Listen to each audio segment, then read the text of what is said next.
faja'alahum ka'asfin ma'kul.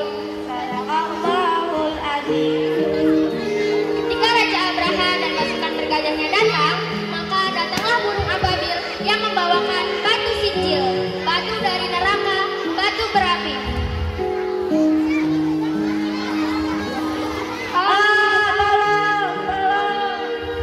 Maka matilah Raja Abraha beserta pasukan bergajahnya di tempat itu. Itulah peristiwa kelahiran Nabi Muhammad SAW. Kelahirannya membawakan keajaiban yang luar biasa. Kenapa dinamakan luar biasa? Karena pada saat Nabi Muhammad lahir, seketika yang ada di bumi menjadi tenang, semuanya menjadi tentram, langit pun menjadi tenang, dan angin bertiup sepoi-sepoi. Dan yang terjadi pada bayi tersebut, keluar cahaya yang sangat terang menerangi seluruh kota itu. Maka itulah kelahiran bayi yang belum pernah ada namanya sebelumnya, Muhammad SAW. Nabi Muhammad SAW lahir dalam keadaan yatim. Apa itu yatim? Yatim tidak memiliki ayah. Karena pada saat Nabi masih dalam kandungan, sang ayah Abdullah meninggal dunia. Akhirnya Nabi Muhammad diserahkan kepada wanita yang bernama Suaibah untuk disusui. Namun sayangnya hanya beberapa hari saja. Setelah itu Nabi Muhammad diserahkan kepada wanita yang bernama Halimatus Sa'diyah. Dan ketika Nabi Muhammad dibawa oleh Halimatus Sa'diyah ke desa tempat Halimatus Sa'diyah tinggal, seketika desa itu menjadi berubah karena tanaman-tanaman pada desa itu tumbuh subur, binatang ternak berkembang biak dengan sangat banyak, dan itu yang membuat Halimatus Sa'diyah sangat mencintai Rasulullah SAW. Oh iya, sebelum Nabi Muhammad diserahkan kepada wanita itu, Nabi Muhammad pernah tinggal bersama sang ibunda yang bernama Siti Aminah selama 6 tahun. Namun sayangnya setelah itu sang ibu meninggal dunia. Setelah itu Nabi Muhammad diserahkan kepada sang kakek yang bernama Abdul Muthalib. Tetapi saat Nabi berusia 8 tahun, sang kakek pun meninggal. Habis itu Nabi Muhammad diserahkan kepada pamannya, paman yang sangat mencintai Rasulullah, yaitu Abu Thalib.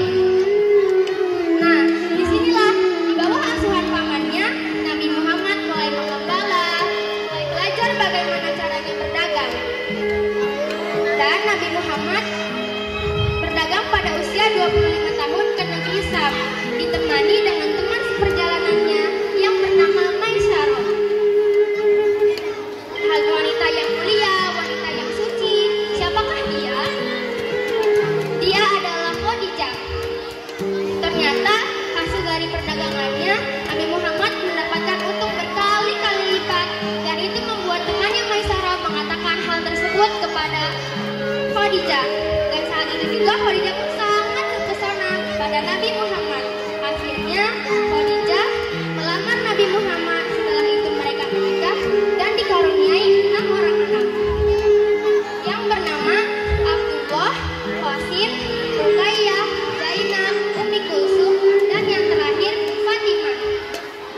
Namun sayangnya saat usia Nabi 40 tahun, Nabi sering berdiam diri di Gua Hiro karena memikirkan keadaan pada saat itu, di mana pada saat itu masih zaman jahiliyah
Khalaqal insana min 'alaq.